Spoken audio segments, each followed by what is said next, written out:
Magandang gabi po muli. We welcome you sa ating live stream. It's November 5, Biyernes po, ang ating Bible study. At ako po ay nagagalak na muli po kayong makasama na mag-aral ng salita po ng Panginoon. Sige po, kunin po natin ang ating mga Biblia at makibukas po kayo sa akin sa unang libro ng Old Testament, on the book of Genesis, chapter 37, verse 12, up to verse 13.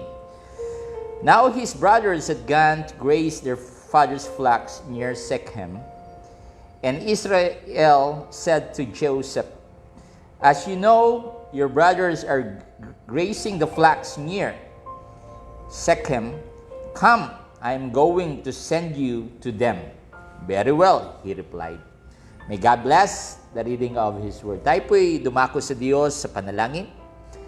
Amang banal, salamat at may oras po kaming mag-aral muli ng iyong salita.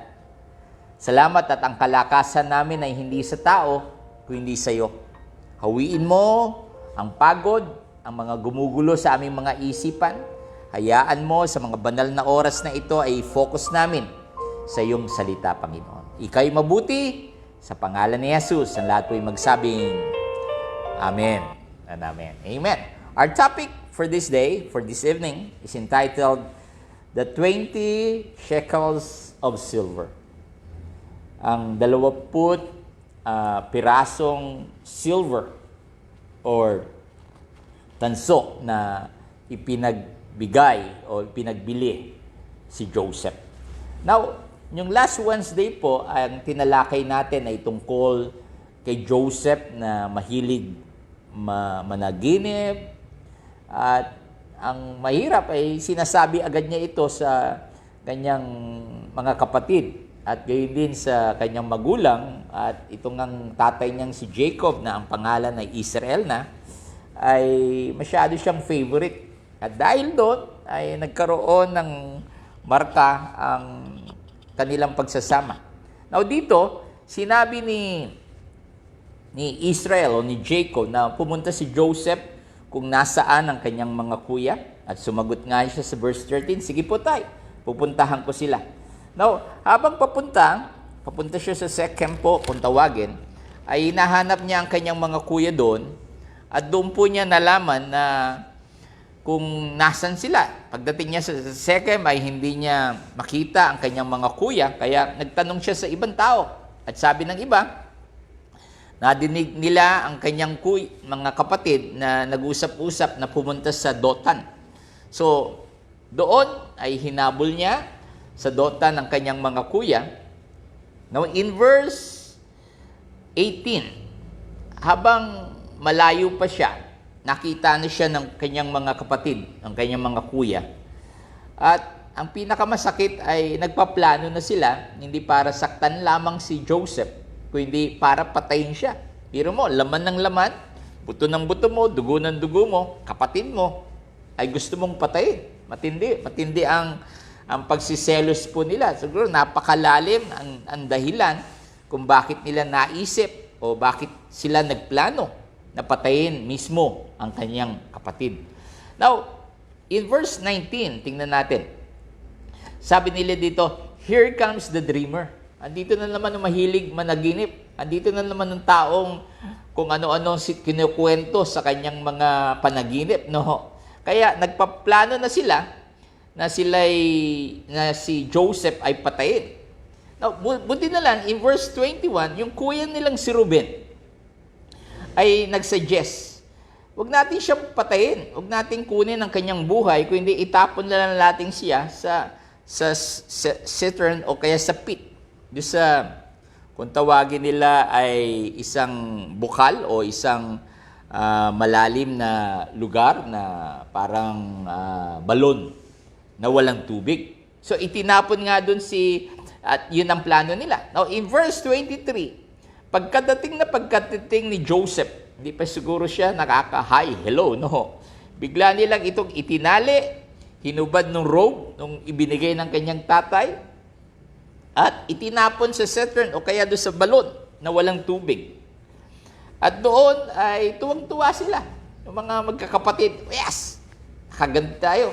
Talagang anlalim po ng dahilan kung bakit nila ginagawa ito kay Joseph. At in verse 25, habang kumakain sila, dumaan po ang caravan ng Ishmaelites. Ito po nung caravan o mga taong na mahilig pumunta ng Ehipto na may daladalang mga tinda. At may nagsuggest, sabi ni Judah sa verse 26, yung kuya niyang si Judah, huwag nating patayin na lang si Joseph. Huwag nating kunin ang buhay niya. Kundi, ibenta na lang natin siya dito sa mga Ishmaelites na ito. Bumibili sila ng tao. So, nag-agree sila na huwag patayin si Joseph. At sabi nga sa verse 28, kinuha si Joseph at binili, yung topic natin ngayon, ng magkano? 20 shekels of silver. Para kung di po ako nagkakamali, yan rin po yata nung presyo nung si Judas ay binayadan ng 20 silver of coin. Ganun-ganon ang presyo. At dinala siya sa Ehipto at nung kuya niya, sabi sa verse 9, si Ruben, ay nagulat.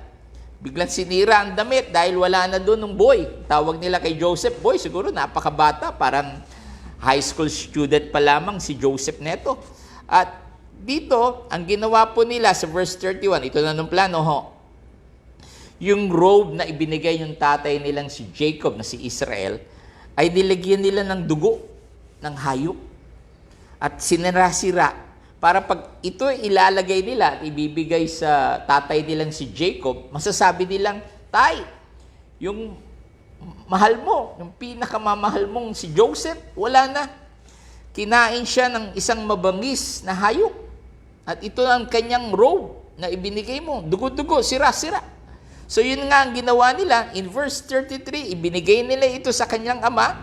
At nung ina-recognize na ito ni Jacob, in verse 34, sinira rin niya ang kanyang damit.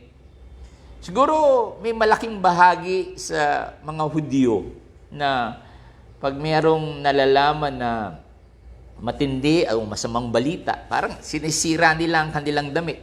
Na symbol na, ba't nangyari yun? Ba't nagkaganon? So, yun nga ang nangyari. For many days, itong si Jacob, itong tatay nila, ay iyak ng iyak. Hindi halos ma-comfort, ayaw magpa-comfort, ayaw magpahinto sa kalungkutan. At ang sabi pa sa verse 35, I will continue to mourn until I join my son in the grave. So parang sawa na sa buhay si Jacob. Parang totally, andun na siya sa dead end. Parang wala nang katuturan ang buhay niya. Gusto na niyang sumama kay Joseph sa grave. At dito, iyak po ng iyak si Jacob. Wala na ang aking anak. Now, in verse 36 yan. In the meantime, yung mga Midianites, ng mga Ishmaelites, ay ipinagpili si Joseph sa Ehipto. Isa po sa inahanap ko dito ay magsalita si Joseph. Walang binigay, puro usap lamang ng kanyang mga kuya. Yung tinatali siya, nung pinagbili siya, walang salita si Joseph. Na sinabi, ba't niyo ako pinagbibili? Kapatid niyo ako. Wala man lamang ganun. Patuloy siyang nakahawak sa kanyang dreams. At sabi nga po dito, ipinagbili siya kay Potiphar. Lalaki po yon ng isang Pharaoh's officials. At next time, next week, yun ang pag-aaralan namin. Yung nandun na siya kay Potiphar. Now, ang maganda po dito, iwanan man si Joseph ng kanyang mga kuya, o kahit ang kanyang mga magulang, ang Diyos, hindi siya iiwanan. Siguro, kaibigan, kapatid, kababayan, may mga experience ka na iniwanan ka ng best friend mo, kahit kaibigan mo o mahal mo sa buhay, at sinaktan ka. At hanggang ngayon ay nandiyan sa iyong puso, nandiyan sa iyong isip na ayaw mo na silang makita. Ang pinanghawakan po ni Joseph during these days ay ang Diyos. Wala po tayong pwede pang hawakan kundi ang ating Panginoon. Kaya ang hamon ko po sa inyo, huwag tayong magpatalo sa problema. Huwag nating tingnan ang problema ay napakalaki, malaki ang Diyos natin. Sabi mo nga sa katabi mo, malaki ang Diyos natin. At may magagawa.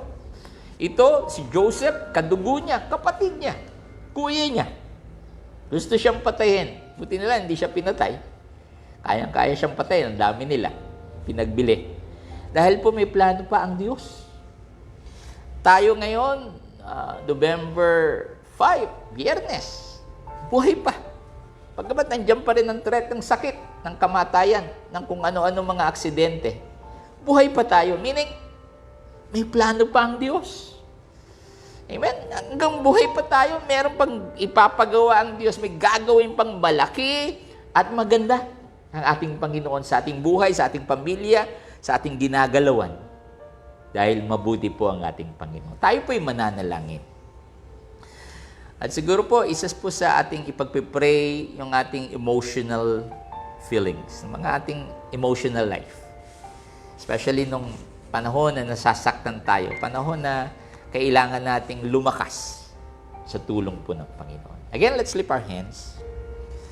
Panginoon, salamat sa oras ng pag-aaral ng iyong salita. Talo kami kung mawawala ka, Panginoon. Talo kami kung titingnan namin na mas malaki ang problema namin. Kung mas malaki ang mga ibinigay sa aming sakit, hapdi ng tao. Ang tingnan namin ay nung habag mo, nung grasya mo, nung pag-ibig mo na ibinigay sa amin.